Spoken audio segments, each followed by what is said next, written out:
నేర్చుకోవాల్సిన అవసరం ఉంది. చాలా హామీలు ఇచ్చేశారు. అది అంత ఈజీ కాదు అని చెప్పి వస్తున్న టాక్. ఖచ్చితంగా ఇప్పుడు అనేకం ఇంకా అమల్లోకి రాలేదు. కొన్ని పాక్షికంగా అమల్లోకి వచ్చాయి. సమయం ఇది కదా అంటే కనీసం రోడ్ మ్యాప్ అన్న వేయాలి కదా. కానీ వాటి గురించి మెన్షనింగ్ ప్రస్తావన చేయాలి కదా అంటే అది ఇంకా జరగడం లేదు. డబ్బులు లేవనేది ఒక పరమసత్యం అండి.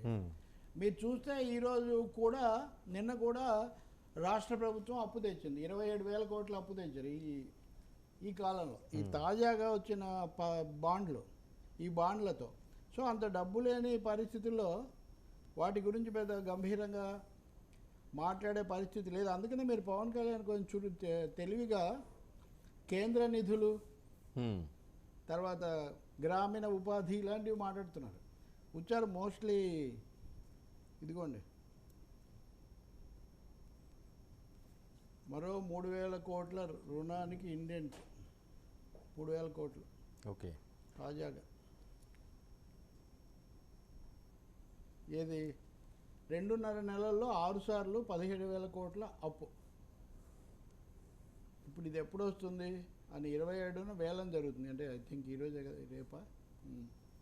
ఈ అప్పు జరిగినప్పుడు ఈ బాండ్లు తెచ్చుకోవాలని. సో డబ్బులు లేవు బేసిక్గా చాలా అంశాలకు. ఇప్పుడు వాలంటీర్లకు 10,000 జీతం అని 2 నెలల నుంచి జీతం లేదు. అవును. ఇప్పుడు ఉద్యోగులకు జీతం, అసలు వాలంటీర్ల జీతం సంగతి తర్వాత అసలు ఉన్నారా లేరా? ఉద్యోగాలు కూడా, ఉద్యోగాలు పని లేదు, ప్రతిఫలం లేదు. ఉన్నారండి వాళ్ళే. అది కూడా త్రిశంకు నరకం అని మనం అన్నాం కదా. త్రిశంకు నరకం వల్ల త్రిశంకు నరకం అంటే ఎటు తోచని స్థితిలో ఉన్నారు. జగన్ ప్రభుత్వం మీద ప్రధానమైన విమర్శ జీతాలు 1వ తారీఖు ఇవ్వలేదనే కదా. మరి వీళ్ళు ఉద్యోగాల్లో ఉన్నారు, ఉద్యోగాలు అంటే పనిలో ఉన్నారు అనుకుంటే వీళ్ళకి వేతనాలు ఇవ్వలేని పరిస్థితి. పైగా 10,000 చేస్తామే అన్నారు కదా రెట్టింపు. అవును, రెట్టింపు సరే, ముందు పాత బకాయి ఇండి బాబు అనే ఒక పరిస్థితి. దీనికి ఎవరినాలి అంటే వెంటనే గత ప్రభుత్వం అంతా ఖాళీ చేసింది, మాకు లేదని. పోనీ కేంద్రంలో మన ప్రభుత్వమే ఉంది కదా, మన ప్రభుత్వం ఒక చేయూతి ఇవ్వటం లేదా?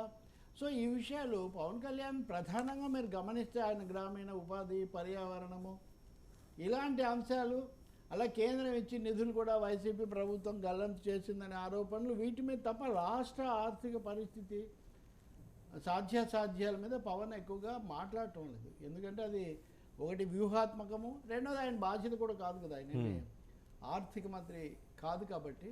అందువల్ల ఆయన ప్రోయాక్టివ్ ఏంటి ఇప్పుడు అనేది తప్పకుండా చూడాల్సి ఉంటుంది. జనసేన యొక్క కార్యాచరణ ప్రణాళిక ఏమిటి అనేది. రాజకీయం అనేది ఒక 6 నెలలు ఉంటుంది అనుకోండి, తర్వాత పాలన మిగులుతుంది కదా, ఆ పార్టీ ఏంటి ఇంకోటి ఏంటి అనేది.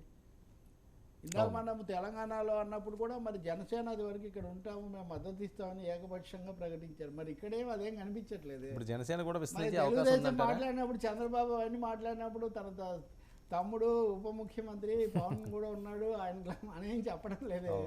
కాబట్టి ఎవరి ప్రయోజనాలు వాళ్ళు చూసుకోవాల్సి వస్తుందండి.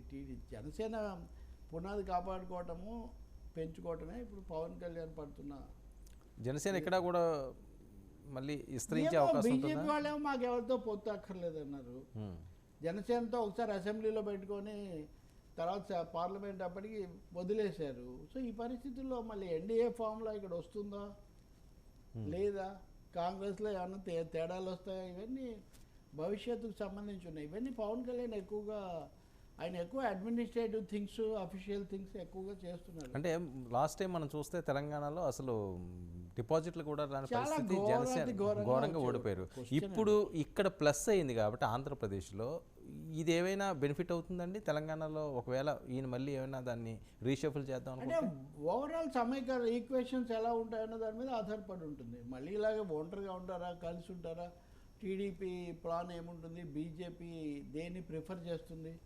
బీజేపీ మళ్ళీ ఇక్కడ తెలుగుదేశం, అక్కడున్న తెలుగుదేశం ఏం తప్పదు అనుకుంటే మళ్ళీ ఇక్కడ తగ్గిపోయిందాన్ని పెంచాలని వాళ్ళు కోరుకుంటారు. ఇవన్నీ సో అంత ఈజీ కాదు జనసేన ఇక్కడికి వచ్చి అవ్వటం. తెలంగాణలో ఇప్పుడు ఏదైతే తప్పదు, కూటమి అయ్యే ఛాన్స్ లేదంటారా?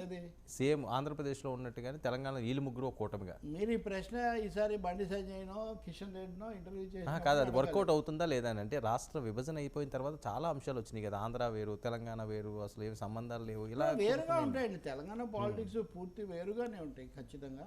ఇక్కడ బలాబలాలు వేరు. ఇక్కడ కాంగ్రెస్ ఒక పెద్ద శక్తిగా అధికార పార్టీగా ఉంది. ఆంధ్రాలో కాంగ్రెస్ పార్టీ ఏం లేదు. షర్మిల వచ్చిన తర్వాత ఈ మధ్య అయితే కామెంట్స్ కూడా షర్మిల ఏమి లేదు. కాబట్టి ఇవి కాంగ్రెస్ సహితమైన రాజకీయం తెలంగాణలో ఉంది.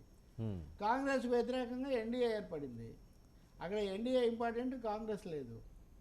ఇక్కడ బీజేపీ ఉంది, తెలుగుదేశం, కాలమే నిర్ణయించాలి.